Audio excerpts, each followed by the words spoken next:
While taps run dry and roads collapse, billions meant for service delivery are vanishing into the pockets of corrupt officials. Local government isn't just broken, it's bleeding, and the people are paying the price. In this episode of SA Unfiltered, we uncover how looters are thriving while towns die in silence. Enough is enough, the time for whispers is over. South Africa's towns and municipalities are collapsing, not because of drought, not because of inflation, not because of global shocks, but because of greed. Pure, reckless, politically protected greed. While communities sit in darkness, walk on crumbling roads, drink from dirty taps, and beg for basic services, officials in local government are looting public money like it's a lottery. And the worst part? They're getting away with it. This isn't speculation. It's fact. Auditor General reports year after year paint the same picture: billions lost. Contracts inflated. Basic accounting ignored. Municipalities that can't even explain where their money went. Financial mismanagement isn't the exception, it's the culture. In 2024, less than 10% of municipalities received clean audits. That means over 90% couldn't properly account for how they spent public funds. That's not bad administration. That's theft in broad daylight. Let's talk about the real victims of this looting. It's not just numbers on a spreadsheet. It's the pensioner who has to walk kilometers to fetch water from a river. It's the child learning in a collapsing classroom with no textbooks and broken toilets. It's the business that closes its doors because the municipality can't keep the power on or the roads clear. It's entire towns falling into dysfunction, while the councillors drive brand new cars and throw champagne parties paid for by public money. Municipal corruption isn't just stealing, it's destroying. It destroys trust. It destroys dignity. It destroys the future. And the people doing it don't care. Because they know the system protects them. Investigations drag on for years.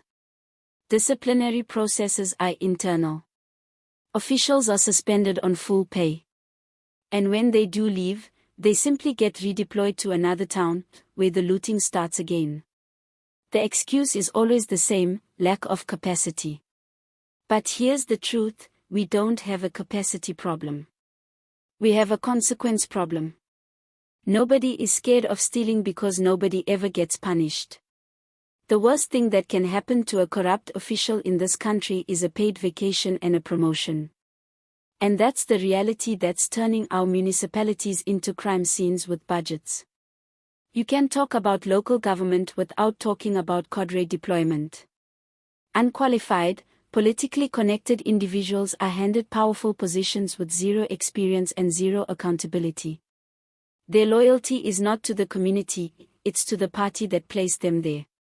And that's why even the most basic services, water, waste collection, electricity, become opportunities to extract money instead of deliver results.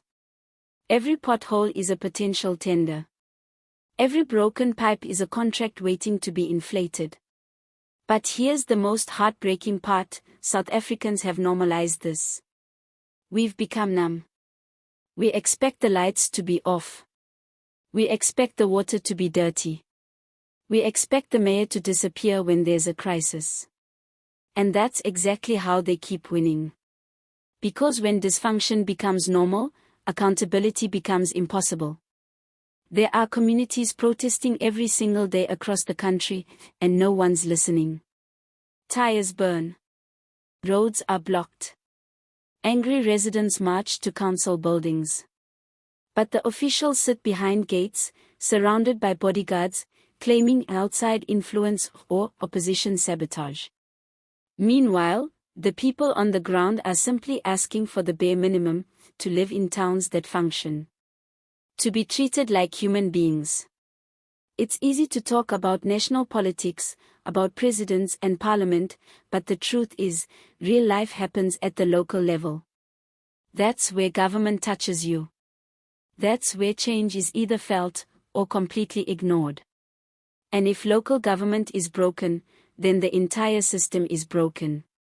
You can't build a nation on the back of collapsing towns.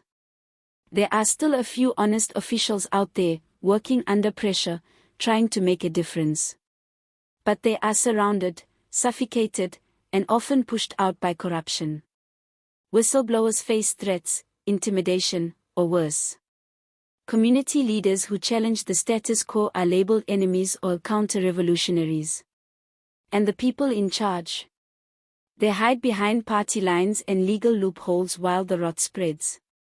So what's the way forward? It starts with public pressure. Communities must stop begging and start demanding. The culture of silence must end. Local elections matter, and so does every ward councillor, every municipal manager, every CFO. If someone is corrupt, call it out. If a town is collapsing, expose it. If a contract looks shady, dig into it.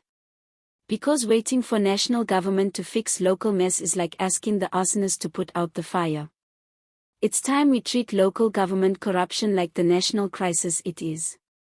Not with another committee. Not with another delayed investigation. But with arrests. With asset seizures. With jail time. Until we see real consequences, the looting will continue, and the collapse will spread. Because the truth is, South Africa doesn't need more money. It needs protection from the people stealing it. We don't need new slogans. We need honest leaders. And we don't need another crisis to realize that what's happening in our towns is already an emergency. This is SA Unfiltered, where we speak for the communities living with broken promises and stolen futures. If you're tired of watching your town fall apart while politicians celebrate themselves, hit that subscribe button. Because this platform doesn't just echo your anger, it amplifies it.